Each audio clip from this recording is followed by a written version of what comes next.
তারেক রহমানের ১৬ মিনিটের সেই ভাষণ ছিল এক নতুন শিষ্টাচার।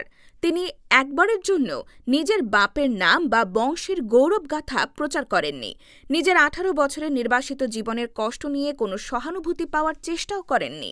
এমনকি বক্তব্যে একবারের জন্যও শেখ হাসিনা বা আওয়ামী লীগের নাম উচ্চারণ করেননি তিনি।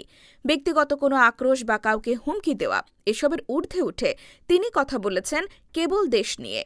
প্রতিহিংসা নয়, ভাষণে আগামীর স্বপ্নের কথা বললেন তারেক রহমান। দীর্ঘ ১৭ বছরের এক দীর্ঘ ও কণ্টকাকীর্ণ নির্বাসন শেষ হয়েছে। ২৫শে ডিসেম্বর ঢাকার মাটিতে পা রেখেছেন বিএনপির ভারপ্রাপ্ত চেয়ারম্যান তারেক রহমান।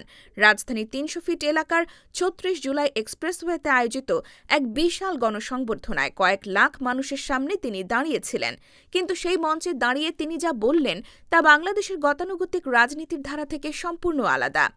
তারেক রহমানের ভাষণে যেমন ছিল ১৯৭১ সালের মহান মুক্তিযুদ্ধের শহীদদের প্রতি গভীর শ্রদ্ধা, তেমনি ছিল ৫ই আগস্টের ছাত্র জনতার অভ্যুত্থানে প্রাণ হারানো শহীদদের নাম।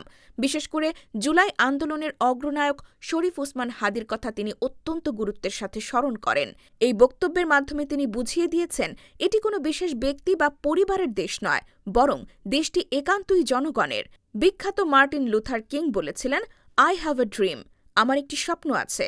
তারেক রহমান সেই উক্তির রেশ ধরে বললেন, আই হ্যাভ এ প্ল্যান, আমার একটি পরিকল্পনা আছে।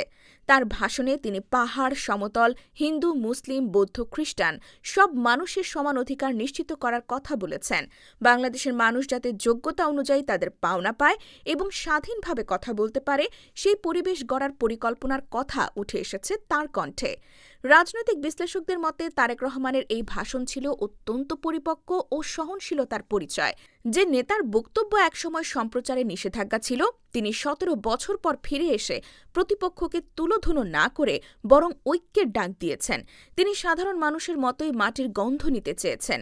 সংবর্ধনা শেষে খালি পায়ে শিশির ভেজা মাটিতে হেঁটে তিনি যেন তাঁর প্রিয় মাতৃভূমিকে নতুন করে ছুঁয়ে দেখার চেষ্টা করেছেন। তারেক রহমান স্পষ্ট করে দিয়েছেন যে তাঁর দল নির্বাচনে জয়ী হয়ে ক্ষমতায় গেলে সরকার হবে জনগণের সেবক। কোনো নির্দিষ্ট গোষ্ঠী বা পরিবারের হাতে ক্ষমতা কুক্ষিগত থাকবে না। তাঁর বক্তব্যে প্রতিহিংসার বদলে ছিল সহমর্মিতা। তিনি প্রমাণ করেছেন যে তিনি তাঁর বাবা শহীদ প্রেসিডেন্ট জিয়াউর রহমানের আদর্শের প্রতীক, যেখানে ব্যক্তিপূজা নয়, দেশপ্রেমী সবার ওপরে। সামাজিক যোগাযোগ মাধ্যমেও তারেক রহমানের এই আক্রোশহীন ও ভবিষ্যৎমুখী বক্তব্য ব্যাপক প্রশংসিত হচ্ছে। মানুষ এখন এক নতুন তারেক রহমানকে দেখছে, যিনি শিক্ষিত, মার্জিত এবং আগামীর বাংলাদেশের চ্যালেঞ্জ নিতে পুরোপুরি প্রস্তুত।